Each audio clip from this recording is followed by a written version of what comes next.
하나님의 아들이냐 대답하시되 너희들이 내가 그라고 말하고 있느니라. 70절에 말씀하고 있습니다.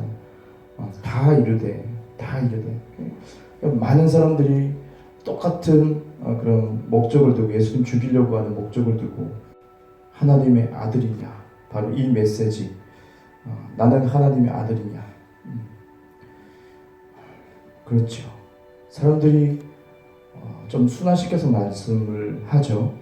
순환시켜서 어떻게 하나님의 자녀, 우리를 하나님의 자녀로 말하고 있어요. 우리는 하나님의 자녀입니다. 아니, 우리는 주의 백성입니다. 하늘나라의 백성입니다. 뭐 그렇게 얘기하고 있어요. 다 옳은 얘기고 맞는 말입니다. 다 옳은 얘기고 맞는 말이고 그렇게 통상적으로 얘기하죠. 우리가 주의 백성입니다. 우리가 주의 종들입니다. 그렇게 말을 하고 있어요. 그런데 하나님의 아들이라는 이 말이 우리 입에 그렇게 배어있지 않은 거죠.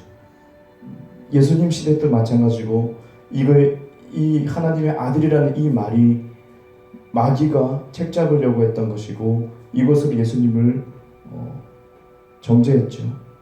신선 모독죄로. 이 시대도 마찬가지로 이 말씀 나와 있는 그대로 하나님의 아들 그리스도인들에게, 예수 믿는 사람들에게 그냥 주의 백성 이 정도, 더 좀 나가면 주의 자녀 이 정도. 근데 하나님의 아들이다라는 그 말이, 나는 하나님의 아들입니다라는 그 말이 참 되게 잘 사용하지 않는 그런 개념이라고 할 수 있어요. 마귀는 지금도 마찬가지로 이 하나님의 아들이라는 이 강력한 열쇠, 복음의 핵심이 뭐냐? 하나님의 아들인데 예수 그리스도 그분 자체가 복음의 핵심이잖아요. 예수님의 복음의 핵심이고 하나님의 아들인데 우리가 그리스도인들이, 예수 믿는 사람들이 하나님의 아들이라고 내가 고백할 수 있고 내가 당당히 주장할 수 있고 하나님의 아들로서 내가 살아간다는 것, 이것은 어떻게 보면 되게 파격적이죠. 하나님의 아들은 예수 그리스도가 하나님의 아들인데 우리가, 예수 믿는 우리가 하나님의 아들이다, 이것을 주장할 때 얼마나 파급력이 큰지 마귀는요, 신학을 통해서도, 신학교를 통해서도, 어떤 교회들을 통해서도 이것을 말을 잘 못하게 만드는 거예요. 하나님의 아들. 서기관과 바리새인들도 예수님을 정죄하는 사람들이 하나님의 아들이냐, 네가 진짜 하나님의 아들이냐, 그것을 정죄했던 것처럼 그것이 그 존재가 너무 강력했기 때문에, 하나님의 아들의 존재가 너무 강력했기 때문에 그들이 그것을 책잡고 죽이려고 했던 거예요. 지금도 마찬가지로 바로 이런 하나님의 아들의 그런 확실한 우리의 어떤 정체성과 그리스도인의 어떤 담대한 말의 선포, 나의 정체성, 이것을 가지지 못하게 만드는 것이 마귀의 전략이죠. 그래서 순환시켜서 그냥 주의 자녀 정도, 주의 자녀, 주님의 백성 정도, 주님의 통치 아래 있는 백성, 우리 그분의 말씀을 듣고 그분의 명령을 듣고 순종해 나가는 것, 이 정도의 어떤 고백, 어떤 말, 어떤 개념을 심어주는 거죠. 그것은 틀린 것이 아니지만, 근데 더 높은 차원의 진리, 더 깊은 차원의 진리는 뭐냐? 우리가 동일하게, 예수님과 동일하게 하나님의 아들이라고 우리가 말할 수 있어야 되는 거죠. 여기에 대해서 거리낌이 있다면은 우리는 다시 점검해야 될 것이, 내가 하나님의 아들이라고 당대하게 얘기할 수 있을까? 그 하나님의 아들이라는 것은 하늘나라의 상속자를 얘기하는 거죠. 하나님의 피를 이어받은, 하나님의 DNA를 그대로 받은 존재. 그러니까 사람들이 자기의 어느 정도의 정체감을 다 가지고 있는데, 그 정체감을 가지고 신앙생활하면서 주님의 은혜를 구하고 내 부족함을 주님께 맡기고 그렇게 살다가 나도 모르게 그 정체감에 하나님의 아들이라고 내가 자신 있게 말하지 못하게 가로막는 어떤 장애물이 되듯이, 마귀는 계속 끊임없이 그 정체감 때문에 네가 왜 하나님의 아들이냐고 우리 마음에 장애물을 놓지요. 그래서 끝까지 그 깊은 그리고 더 높은 차원의 어떤 정체성을 확고하게 우리가 확립하고 나가지 못하게끔 만들고 있다. 이전을 그렇고 지금도 마찬가지다. 이 성경은 지금 우리에게 적용되기 때문에 똑같다는 거예요. 이 원리가. 그래서 극소수의 사람들이 하나님의 아들의 그런 고백, 그런 어떤 정체성, 난 누구인가에 대해서 여기에 대해서 확고하게 자리 잡는다면 이 사람의 삶은 정말 우리가 바랬던 예수님의 삶을 살아갈 수 있다는 거죠. 하지만 많은 사람들은 그렇지 못하고 너무나도 예수님의 삶에 못 미치는 너무나 부족한 신앙생활은 오래됐지만은 여전히 나의 고백과 나의 마인드는 나의 정체성은 하나님의 아들, 예수님 말처럼 하나님의 아들에 못 미치는 그냥 주의 백성 정도, 주님의 은혜 때문에 삽니다라는 그 정도, 그 정도의 그런 어떤 신앙의 단계까지만 갈 수 있다는 것. 그래서 주님은 우리에게 말씀합니다. 복음에 정통하게 하시면서 바울을 통해서 말씀하시면서 우리가 하나님의 아들의 나라로 옮겨졌다. 그 나라에 속해 있다. 그래서 우리는 또 하나님의 아들이다. 동일하게 우리의 상속자다. 바울이 그렇게 힘있게 주장했던 것, 우리는 거기에 집중해야 되는 거죠. 예수님이 바울을 통해서 더 깊이 하나님의 아들의 계시를 더 부어주신 거예요. 왜냐하면 그 정체성이 반드시 필요하기 때문에. 그러니까 우리가 너무 뜬구름 잡듯이 예수 믿는 사람은 주의 백성 이 정도의 수준? 그러면 내가 그 고백은 원래 맞는데, 진리인 것은 맞는데 내 삶 속에서 하나님의 아들의 높은 차원의 삶은 기대하기 힘들다는 거죠. 솔직히 기대하기 힘들어버려요. 왜냐하면 내가 그렇게 말을 뱉고 있고 나도 모르게 나의 생각이 그렇게 따라가요. 나의 행동이 그렇게 따라가요. 그래서 우리가 담대하게 이것을 얘기할 수 있는 수준까지 돼야 된다. 마귀가 끊임없이 우리에게 정죄를 하지만 우리는 실수하죠. 우리 계속 성장해 나오고 변화되고 있는 거죠. 법적으로 완전히 변화되었지만 내 삶에 이전의 습관이 남아있기 때문에 바꿔가죠. 말씀으로. 말씀밖에 우리를 바꿀 힘이 없거든. 내 의지는 필요 없고 말씀의 능력이 나를 변화시키는 거기 때문에 점점점. 그래서 이런 정체성, 정확한 고백, 정확한 정체성의 마침표를 내가 딱 찍었을 때 거기 그 차원의 높은 차원에서부터 내 생각과 행동이 다 달라질 수 있다는 거. 그래서 내가 바로 잡을 수 있다는 거. 금방. 항상 죄인의 어떤 생각들 내가 숨어야 되니.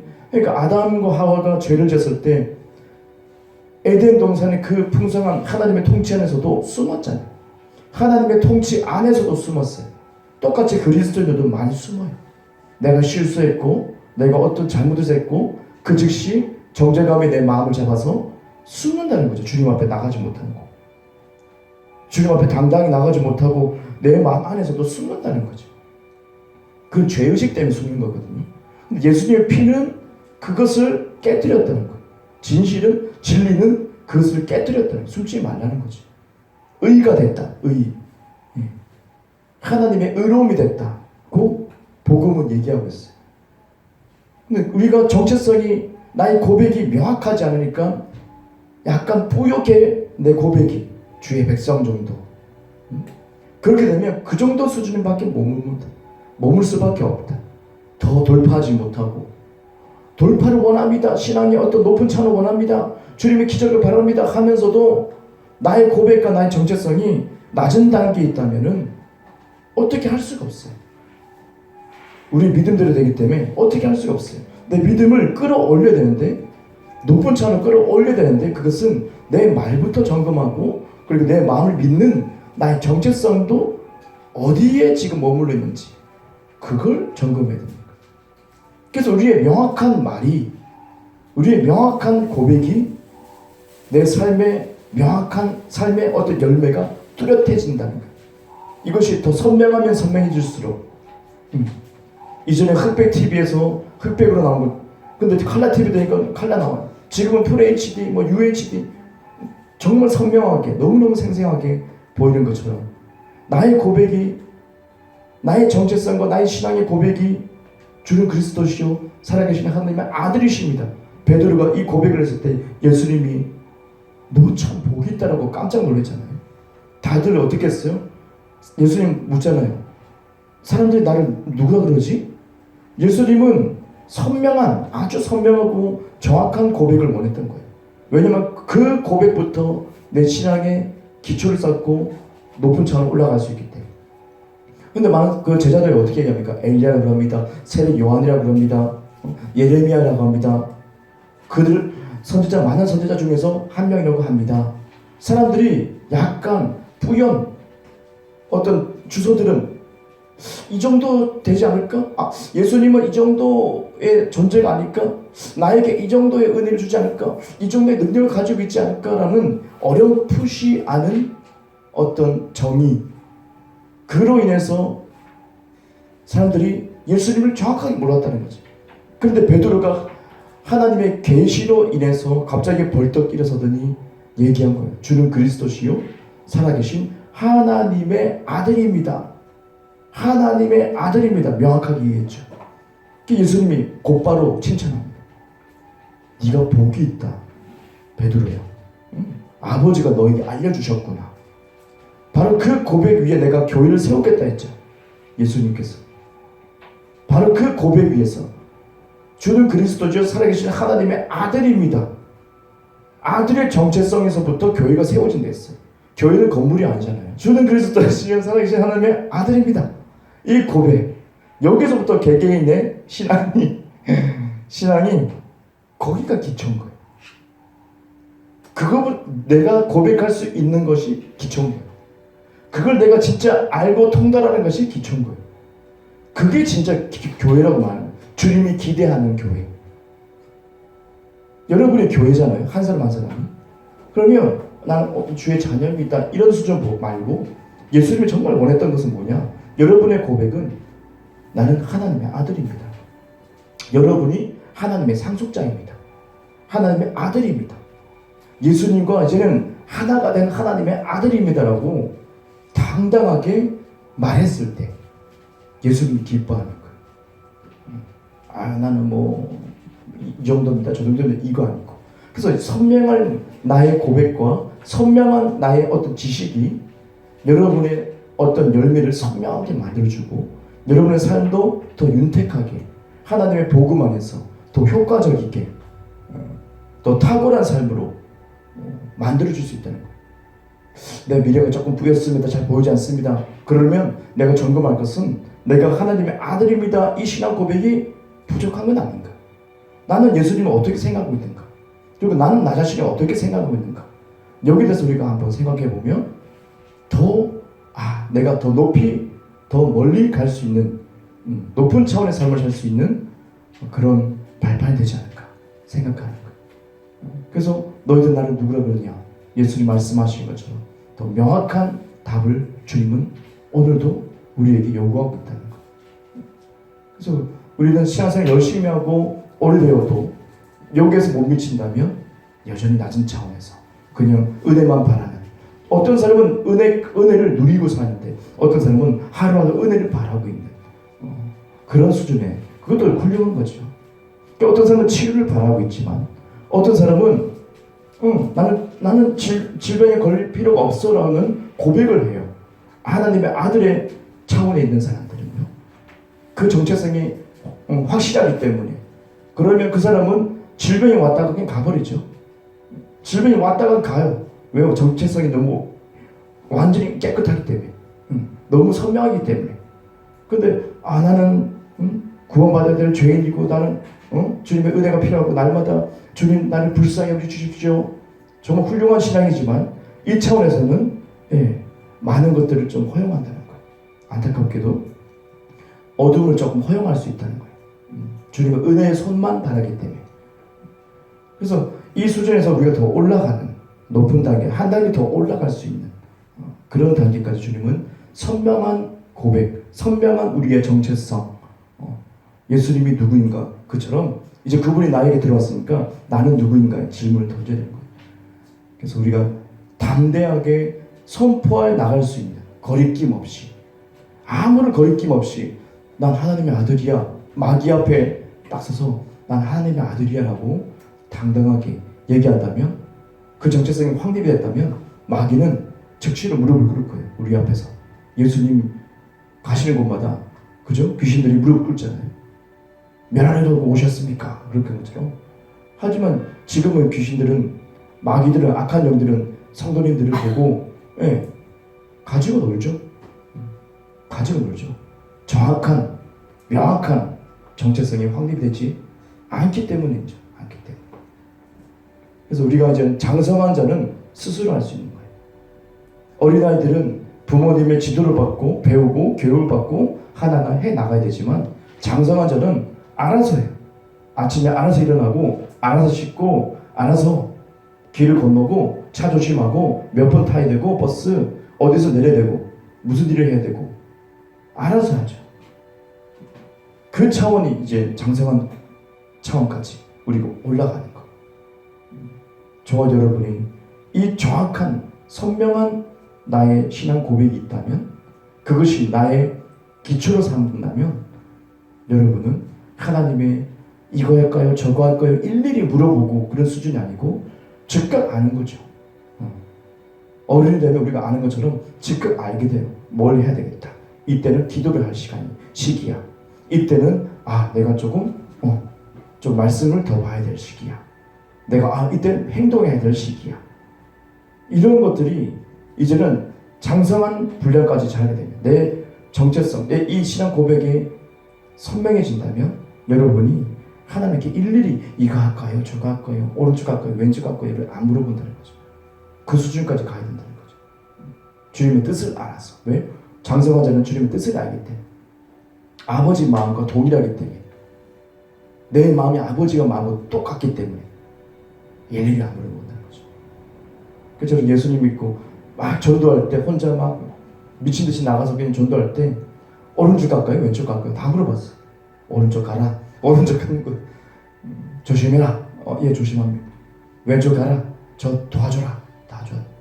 모르니까 일일이 다 지도받고 인도받아야 돼. 지도받고 인도받아야 돼. 그게 이제 어린아이 신앙이죠. 어린아이 신앙. 근데 시간이 지났음에도 불구하고 계속 그러다 이제 문제가 있는 거죠. 그 사람은 참 문제가 많은 거죠. 성장하지 못했다는 증거 아니겠어요? 영적인 어떤 직감 속에서, 강박 속에서, 아버지와 어떤 교통 속에서 원활하게 교통이 이루어진다면 그냥 바로 알아버리죠. 선택하고 내가 행동할 때, 참아야 될 때, 기다릴 때, 기도할 때, 때로는 금식할 때, 이런 것들이 딱딱딱 알아지는 수준까지 갔을 때 하나님의 일을 효과적으로 할 수 있을 것 같아요. 그래야만이 우리가 다 그 일을 감당할 수 있는 거죠. 바로 주는 그리스도시요 살아계신 하나님의 아들입니다. 이 선명한 고백, 바로 우리의 고백이 됐을 때 우리의 놀라운 주님의 통로로 다 쓰임받고 놀라운 주님의 간증이 할 수가 있을 것입니다. 오늘 들은 말씀 가지고 이제 다 같이 기도한 시간 가지겠습니다.